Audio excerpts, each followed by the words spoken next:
La détention des migrants a ce caractère intolérable que le migrant n'est pas passé devant un juge et qu'il n'est enfermé, qu'il n'est privé de liberté que pour des raisons de gestion administrative.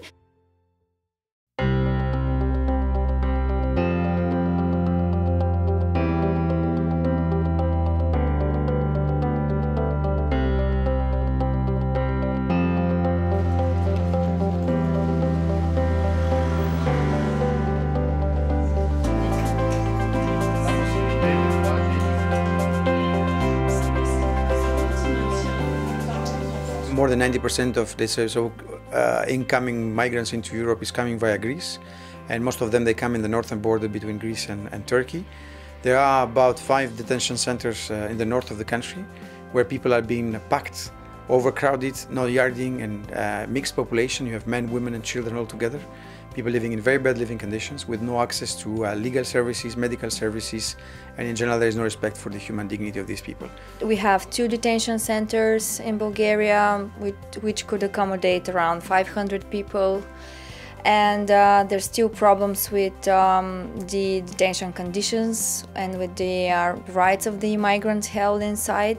There's still unaccompanied children being held in detention. There are problems with the access to medical care, to physical, to psychological support. We had someone today, this morning in discussion, who said, well, basically being in prison, being in jail is way better than being in a detention center. Is someone who had been in both and said at least in prison you can have access to health services, you can see a doctor. On a 13 centres de détention en Italie.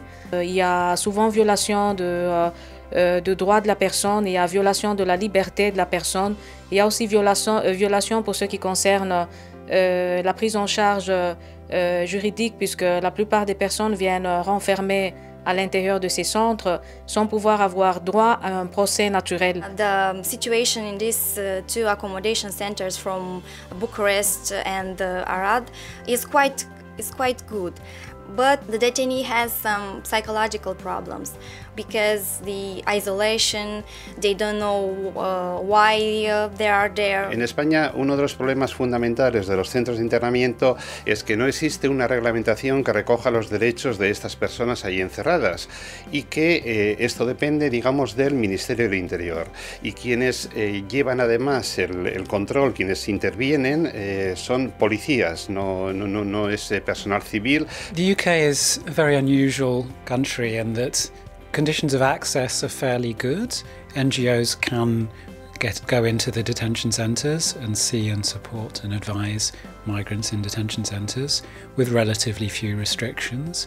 However, the policies of detention themselves are among the most repressive in Europe. The lengths for which people are detained are by a long way the longest of any country in Europe. Que ce soit dans des très mauvaises conditions, on va dire physiques et matérielles, ou que ce soit dans les centres high-tech, on trouve exactement les mêmes phénomènes de désespérance, de tentatives de suicide, de tentatives d'automutilation.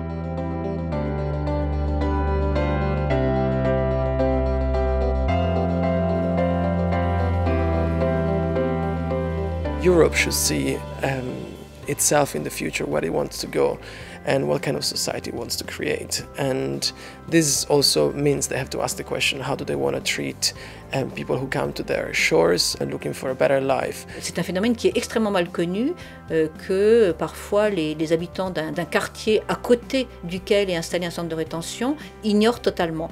Donc nous, ce qu'on demande à moyen terme, puisque à terme ce que nous voulons c'est la suppression des centres de détention de migrants, à moyen terme c'est qu'au moins il y ait une possibilité de ce que nous appelons le droit de regard, c'est-à-dire que la société civile puisse avoir accès à ces lieux, puisse savoir ce qui s'y passe, qu'on puisse y rentrer, que ce ne soient pas des lieux cachés, et en tout cas que les journalistes, qui sont les premiers vecteurs de l'information à destination des sociétés civiles, aient un accès facile. In some countries, there is access for civil society and journalists quite easily, like in the UK. And in some countries, they never have access, like in Spain, in Italy now, it's extremely difficult to enter the detention centers since a new directive. Le peu qu'on connaît actuellement de ce qui se passe passe en centre de rétention, c'est par donc des stratégies un peu de contournement, en appelant à l'intérieur des centres ou par les peu d'ONG qui y sont présentes. Dans la plupart des pays européens en tout cas, cet accès est extrêmement